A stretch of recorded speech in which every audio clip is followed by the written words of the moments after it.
ప్రైవేటీకరణ కాకుండా కాపాడుతూ ఉంటున్నారు కానీ సొంత గదులు కేటాయించుకుంటే అది ఎలా సాధ్యం అవుతుంది? ఇప్పుడు మీరు ప్రశ్న ఇప్పుడు ఏం చేస్తున్నారంటే, నేను లాస్ట్ టైం కూడా ఇక్కడికే వచ్చాను. నేను ఎంటైర్ యూనియన్స్తో మాట్లాడాను. నేను ఆ రోజు అందరినీ చేతులు ఎత్తమని అడిగాను. ఒక్కళ్ళు చేతులు ఎత్తాలి. ఆ రోజు ఢిల్లీ తీసుకెళ్తాం రండి క్యాప్టివ్ మైన్స్ గురించి అంటే అందరూ కన్వీనియంట్గా ఆ రోజు ఒక్కళ్ళు చేతులు ఎత్తాలి. అంటే మీరు ఇండివిజువల్ పార్టీ పాలిటిక్స్ స్టిల్ మీరు కలెక్టివ్గా స్టీల్ ప్లాంట్ మాది అనుకున్న irrespective party verticals or wing verticals పక్కన పెడితే మీరు స్టీల్ ప్లాంట్ కార్మికులు బాగు కోరుకోవాలి, ఇది బాగుండాలి, ఇది విశాఖ ఉక్కు, ఇది ఆంధ్రుల హక్కు అనే మీరు పదాన్ని నిజంగా మీరు ముందుకు తీసుకెళ్లాలి స్ఫూర్తినంటే, నేను ఆ రోజున ఇదే దాంట్లో గత వైసీపీ ప్రభుత్వం ఇది అమ్మేస్తానంటే మేము వచ్చి కూర్చొని కొట్లాడండి. అదే దాన్నే నివేదిక రూపంలో నేను మన హోంమంత్రి గారికి తెలియజేశాను. అది మీరు చూస్తే వెంటనే దాన్ని ఆ ప్రైవేటీకరణ కూడా ఆగి ఈరోజు ఇక్కడికి వచ్చింది. ఇది మేమందరం సమిష్టిగా చేసాం, మాట్లాడాం. కాకపోతే ఏమవుతుందంటే దీన్ని క్యాప్టివ్ మైన్స్ అంటే మరి ఇంతకాలం ప్రాబ్లం ఏమవుతుందంటే సార్, మీరు మాట్లాడుతున్నప్పుడు నన్ను అడగగలరు. అంటే మీరు సమస్యలు మోసేవాడి మీద మీరు ఒక పంచింగ్ బ్యాగ్ లాగా అంటే మీరు అంటున్నారు కానీ జనరల్ నేను జస్ట్ ఒక పర్సెప్షన్ చెప్తా ఉన్నా. ఎవరైతే బాధ్యతలు తీసుకుంటారో వాళ్ళ మీద ఎక్కువ ప్రశ్నలు వస్తాయి తప్ప అడగాల్సింది ఎవరు? ఒక 5 సంవత్సరాల నుంచి వాళ్ళు ఉన్నారు. దానికి ముందు కాంగ్రెస్ ప్రభుత్వం ఉంది, ఆల్మోస్ట్ క్లోజ్ టు 10 years. ఇది అప్పటి నుంచి చేయాల్సింది. ఇవన్నీ వారసత్వపు ఇష్యూస్గా వచ్చినాయి, లెగసీ ఇష్యూస్గా వచ్చేసినాయి. నాకేముంది, నేను ఏ సమస్యల నుంచి మేము పారిపోవడానికి లేము. ఉన్నది వాస్తవాలు చెప్పి అర్థం చేసుకొని దానికి ఒక పరిష్కార మార్గం ఎతకడానికే మేము సంపూర్ణ సర్వ ప్రయత్నాలు చేస్తాం. మీరేదో అడుగుతాను మేడం.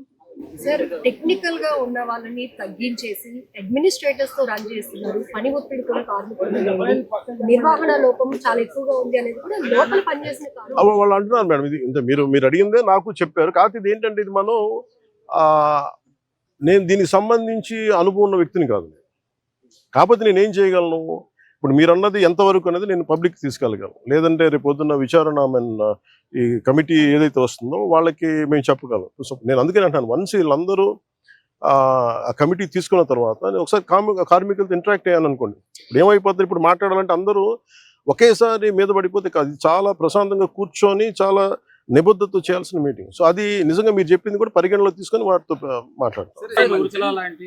చాలా వరకు దేశంలో చాలా స్టీల్ ప్లాంట్ ఉన్నాయి, ఎక్కడ లేనంతగా ఇక్కడ ఈ ప్రాంతంలో స్టీల్ ప్లాంట్ ప్రమాదాలు జరుగుతున్నాయని కార్మికులు కూడా ఆందోళన. దీన్ని ఎలా చూడొస్తారు? నేను అనేది స్టీల్ ప్లాంట్ కార్మికులు మీరు సంఘాలు ఉన్నాయి కదండి, సంఘాలు ఉన్నప్పుడు మీరు కూర్చోబెట్టి వీళ్ళు ఒక్కొక్క ప్రభుత్వం వచ్చినప్పుడు ఒకలా బిహేవ్ చేస్తాయి సంఘాలు. నాకు ఇబ్బంది ఏముందంటే సంఘాలు అనేవి ఇర్రెస్పెక్టివ్ ఆఫ్ ఏ ప్రభుత్వం వచ్చింది ఏ ప్రభుత్వం పోయింది అనే కంటే కూడా సంఘం కార్మికుల సంక్షేమం కోసం ఇర్రెస్పెక్టివ్ ఆఫ్ మనం ఎవరు బాగా చేయగలం అని ఆలోచించాలి తప్ప మీరు వైసీపీ వచ్చినప్పుడు కాంప్రమైజ్ అయిపోయి, వైసీపీ వచ్చినప్పుడు ఈ స్థలాలని మనం ప్రైవేటీకరణ చేసేద్దాం వాళ్ళతో కుంభకి ఇవి ఎంత నేను వాస్తవంగా చెప్పగలను. ఆ రోజు నేను కూర్చున్నప్పుడు ఎందుకు ఇంత బలంగా మాట్లాడగలంటే ఆ రోజు నేనే నోరు తెరిచి అడిగితే ఒక్కరు చేయు చూపు. సో అందుకని మొదటి రక్షణ కవచం ఎవరు? సంఘాలు ఈ పొలిటికలైజేషన్లోనో లేదంటే మన పార్టీ రాజకీయాల్లో పడిపోయి నిజంగా కార్మికుల సంక్షేమం ఎంతవరకు ముందుకు తీసుకెళ్లారు అనేది కూడా నాకు వాళ్ళతో కూర్చొని నేను మాట్లాడతాను సార్. నేను I don't try to shy away or shun away from this.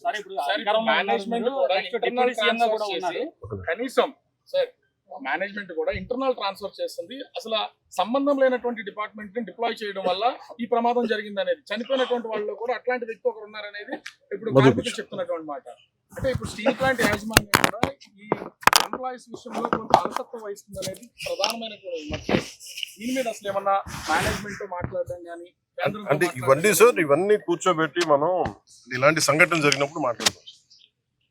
సంఘటన జరిగినప్పుడు అన్ని బయటకు నేను అంటానంటే who is the first line of defence ఇక్కడ మీరు చెప్పండి.